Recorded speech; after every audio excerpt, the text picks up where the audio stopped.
All right. At some point, you just got to go live. Having a having a live stream is a lot like having a kid. I think they say you're never quite ready. You're never totally ready. So just got to hit the live button and go for it. Sometimes um, getting started a little bit late. Uh, Once again, it it happens this way. There's about 15. Believe it or not, it takes time to get this thing going. Just going live once a week, and the nerve wracking uh, implications of that takes time. Suddenly you realize like I look terrible. Oh wait, this mic isn't working. How come I can't get that file to load? Um, and then all of a sudden, and how am I going to get this thing to run smoothly, live? It's one thing to be able to make these things happen, but 5 seconds of downtime is just excruciating. So, anyway, I'm probably going to be switching to a more recorded format in the next year because it's way, I wouldn't say easier. I'll learn more of the skills that I'm wanting to learn, um, which is editing and interviewing, or just hanging out with people. Having that ability to sort of um, jump around and meet new people and make it seem not weird. I see people do it, and I think it's a really commendable quality to be able to meet somebody that think you might not have something in common with, and to find that common ground. And it's one of those things that you get better at the more that you do it. So we were doing interviews at the beginning of the year, and in retrospect, I think I made some mistakes with some of those interviews. I was trying to keep the whole show short for a while, trying to keep it around a half hour. Um, but then, when you're doing an interview, you realize it's really at the hour mark where you really start to have people open up. And, you forget that, podcasts are one thing, big, long form podcasts, but also just an interview that you've ever seen on TV, my whole life, was edited and was hours of footage of the person talking, cut down to a few minutes.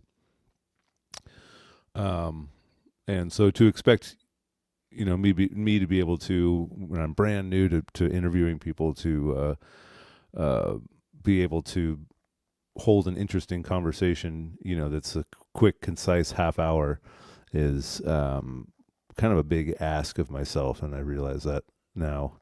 So I had some interviews with people that, unfortunately, I think were cut a little short. Um, in particular, I remember with Chelsea Barnes just going like, "Oh shoot, she was just it was just starting to cook," and then I cut it short. But live and learn, and I think doing a recorded format or a semi-recorded format is going to work better. Um, so, I mean, semi-recorded, maybe I could do a live stream where I introduce it like this, and then play the interview. But honestly, the whole live streaming thing is great for certain applications. Like I think next year, just kind of musing around for things that I think that people are going to connect with. Um, I think like a ukulele jam would be great, if I could do a live stream where we pick some songs, maybe ahead of time, and have people jump onto the stream and play along with me. Um, I think that ukulele is a much is a great learning tool, uh, a great hobby instrument, and a great professional instrument. But I think if you're going to have one instrument around the house, a ukulele is tops. It's portable. It's virtually unbreakable. You can sit on the things almost. They're cheap, and they're so much more useful than when I grew up with music classes, just basic music classes in school. I didn't have a formal musical education, but just like in you know elementary school, we had those recorder things, those plastic recorder things, and I cannot tell you how are you supposed to learn anything on this little plastic toy. Uh, I remember one kid in class used to pull the thing out and just overblow on it until they called the principal and took him away. And that thing, I mean, if it shuts the whole classroom down, if a kid starts blowing on that thing as hard as he can, like, it's done. There's nothing that can be done. It's like someone screaming at the top of their lungs. So yeah, I wouldn't wish that on like a beginning music teacher. That I didn't like trying to teach people with recorders. But the ukulele is a different situation. The ukulele, you actually have something that can transfer over to guitar. You have a kind of a complete instrument all by itself with those four strings, and you're actually sort of going back in time. The ukulele was probably closest to one of the first guitars. Smaller, fewer strings, and kind of an open tuning. So the ukulele is just like the top four strings of a guitar, with the low string an octave up, and you can also string it with the low string as low. So it's what is that? What is that tuning? Is it G C E A? Um, and yeah, one of the very first guitars was put together that way. One of the very first guitar tunings. So it came from the oud originally, I believe. The guitar, and was slowly over time they started tying strings around the neck to create frets, different places. And the oud, I think, is kind of an open G tuning. Yeah, so open tunings on guitars have been normal all along. So I used to think of open tunings as alternate tunings, but actually the tuning that we ended up with now is kind of a big compromise. Open tunings make the most sense. You hit all six strings and it sounds great. And then you kind of put some other fingers down and it sounds even cooler. And it makes sense that people would start there with the guitar. The tuning that we've ended up with is something that allows you to play in all 12 keys. So anyway, I teach out of a place called Happy Valley School of Music. It's a great little place with Tom Sandel and Tracy Kim also teaching and co-owning the place. They are great musicians, great teachers, able to give you a complete education on anything you really want to learn about.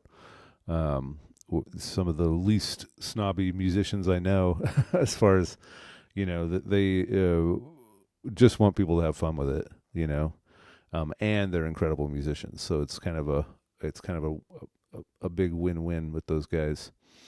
2:00 today, we're going to have a jam session here with Steve Cleveland on piano, Patrick Harry on bass, and I'm going to be playing some drums. Probably switch over to guitar too at some point. And let's see. Yeah, December 15th, band's going to be playing at Bethel. Come check those shows out. They're a lot of fun. We're in a church, but we're just hanging out, and we're having a good time playing some beautiful jazz music. Steve Cleveland leads those shows and does a great job. We'll be doing a Christmas show for this next one. Yeah, on the 22nd, I'm going to be playing bass with Dave Ricketts and Steve Cleveland at Strum Guitars. Strum Guitars is an awesome place to go hear music. Those instruments hanging on the walls and those guitar amps all over the place are just to drool for. And it's a beautiful idea. Give people beer and let them make rash decisions. But wow, yeah, I've almost made a few rash decisions myself down there. He's got some great old instruments they're pretty rare, and the prices are not terrible, and the beer's good too. So we were back on at the Drift Hotel New Year's Eve with the Lynn Street Din. We're going to be selling tickets for that one, so do come join us, come hang out, and it's going to be a lot of fun. The Adrift is a really cool little hipster hotel at the coast, and yeah, you're gonna. It's a great place to come see the band, and I remember last time I played at the Adrift, there was this incredible wind coming in, and you could just hear it whipping against the windows, and the place obviously can hold it, can handle it. It's just like boom, but hearing that wind hit as we were playing was just like made for some very earthy jams. So I think we're gonna be playing some pretty earthy jams at the Adrift. That's gonna be fun. I'm gonna be staying out there for a couple days, so gonna have a lot of fun. So yeah. Let's see here. Yeah, I was gonna mention earlier too about doing a live versus an edited show. I've had guests on, and one of the other things that's happened when I've had guests on is that we've spilled over into material that I'm like not sure if I'm comfortable talking about publicly. I have. It made me realize when you start doing something like this, like just how self-conscious I am about how I am perceived. So when you talk about certain subjects, I'm happy to have an ongoing discussion about almost anything. I'm very, very open-minded to discussion, and even if I disagree with somebody, I'm able to feel like I'm able to disagree, usually without, these days especially, without getting too bent out of shape. And that's the same thing that's sort of happened in these conversations, is that I've had people say things that I wildly disagree with, and then I look at myself in the playback and I'm just going like mm-hmm. And the reason I'm saying is because I'm saying proceed, say what you have to say, and I'll try to figure out some way to come back to it. But when you're having a long form conversation, sometimes the conversation veers away from that topic, and so what you have is a lot of footage of a person saying stuff you disagree with, while you nod your head and go So I want to figure out how I can have some conversations with some people that about interesting subjects, current events, history. When Johnny Ward was on the show, he smoked pot, and made me realize like, wait, I'm totally comfortable with that normally, but do I now we're one of those shows, you know what I mean? And how do I talk about teaching and all that kind of stuff? Trying to kind of encourage all ages to come to the channel to check out some of the my teaching, but then I've got somebody there smoking weed. Is that something I really want to do? When you have, it's like smoking on camera. Like when you smoke a cigarette, or smoking a cigarette around like a kid. You know what I mean? Like as soon as you're doing it in front of somebody, you're sort of implying like, hey, this is a good idea, or I endorse this. So I don't necessarily want to endorse those things just because I partake in them from time to time. So yeah, the recording allows you to edit out some of that stuff you might not be so comfortable with. But that said, I should in the next year, I think, have some more interesting comments or interesting content, interviews, and things like that. So yeah, let's take a look at some of these open tuning chords.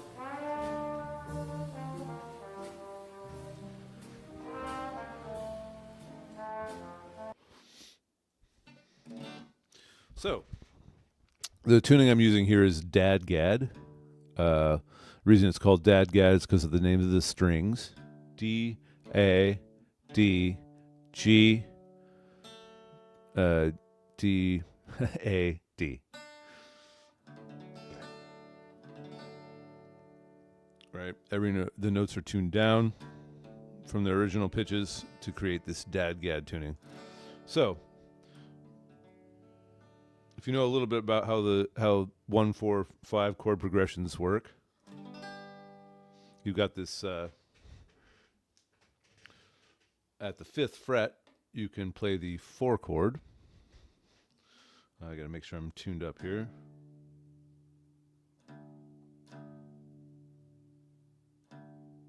I was when we first started, but I have always had problems with this guitar going out of tune quickly, and I don't know why.